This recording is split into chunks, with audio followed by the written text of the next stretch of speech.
அன்பான சகோதர சகோதரிகளே, பலன் தரும் தேவன் எபிசோட் 1519 கர்த்தரை துதிக்கிறேன், மகிமைப்படுத்துகிறேன். இந்த நாளிலும் பிரசங்கினுடைய புஸ்தகம் 13ஆம் அதிகாரம், சூரியனுக்கு கீழே நான் கண்ட வேறொரு கொடிய தீங்கும் உண்டு.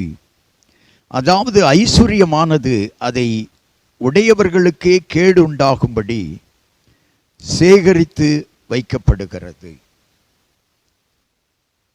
இன்றைக்கு ஐஸ்வர்யவான்கள் இன்பமாய் தூங்க முடியவில்லை. நாம் நேரடியாக பார்க்கிறோம். சென்னையிலே தமிழ்நாட்டில் பிரபல பணக்காரர்களில் ஒருவரான ஒரு சகோதரருக்கு கோடிக்கணக்கான சொத்துக்கள் இருந்தும் அவர் தன் இறுதி நாட்களில் மன அமைதியாய் வாழ முடியவில்லை.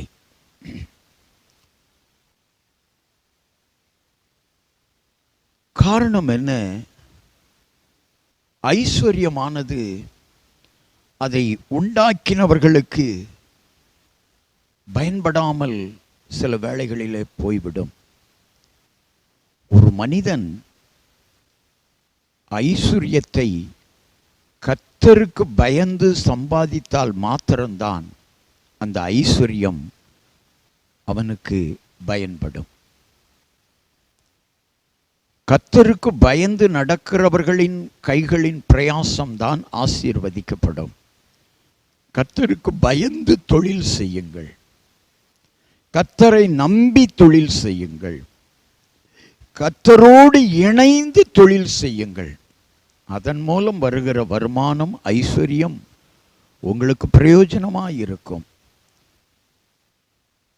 கர்த்தரை நம்புகிறவன் தான் செழிப்பான் என்று வேதம் சொல்லுகிறது. ஐஸ்வர்யவானை கர்த்தர் வெறுக்கவில்லை. எப்படி ஏழைகளை கர்த்தர் நேசிக்கிறாரோ அதே போல ஐஸ்வர்யவான்களையும் நேசிக்கிறார். யாராய் இருந்தாலும் பரலோக ராஜ்யத்திற்கு ஆயத்தப்படுத்துவது தேவனுடைய காரியம். தேவனால் கூடாத காரியம் ஒன்றுமில்லை.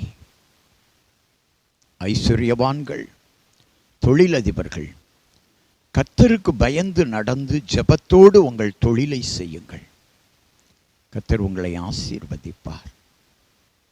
எனக்கு தெரிந்து வள்ளியூரில் ஷெல்டன் என்ற கம்பெனியில் தினந்தோறும் ஜெபம் ஏறெடுக்கப்பட்டு தொழில் நடக்கிறது. அந்த தொழிலை கர்த்தர் ஆசீர்வதிக்கிறார். எனவே கர்த்தருக்கு பயந்து நடந்து பாருங்கள். உங்கள் தொழில் ஆசீர்வதிக்கப்படும். கர்த்தருக்கு பயந்து நடந்து பாருங்கள்.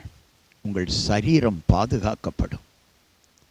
கண்களை மூடி ஜெபிக்கலாம். எங்களை நேசிக்கிற நல்ல தகப்பனே, கர்த்தருக்கு பயந்து தொழில் செய்யவும், கர்த்தர் தருகிற ஆசீர்வாதத்தினால் ஐஸ்வர்யத்தை பெற்றுக்கொள்ளவும் ஒவ்வொருவரும் உழைக்க ஓட கிருபை செய்யும்.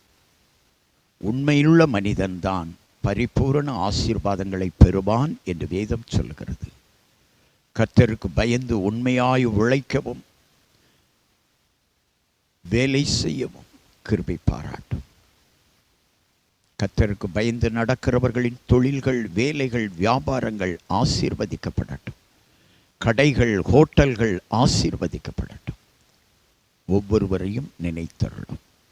இயேசு கிறிஸ்துவின் நாமத்தில் இந்த ஆண்டின் கடைசி பகுதியிலே தொழில் செய்கிறவர்கள், வேலை செய்கிறவர்கள், வியாபாரிகள், ஹோட்டல்கள் நடத்துகிறவர்கள், கடைகள் நடத்துகிறவர்கள்,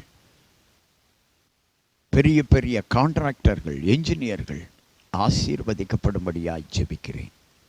அந்த ஆசீர்வாதத்தை பெறுவதற்கு முன்பதாக கர்த்தருக்கு பயந்து நடக்க அவர்கள் உள்ளத்திலே ஏவியருளும். இயேசு கிறிஸ்துவின் நாமத்தில் ஜெபிக்கிறேன் பிதாவே, ஆமென்.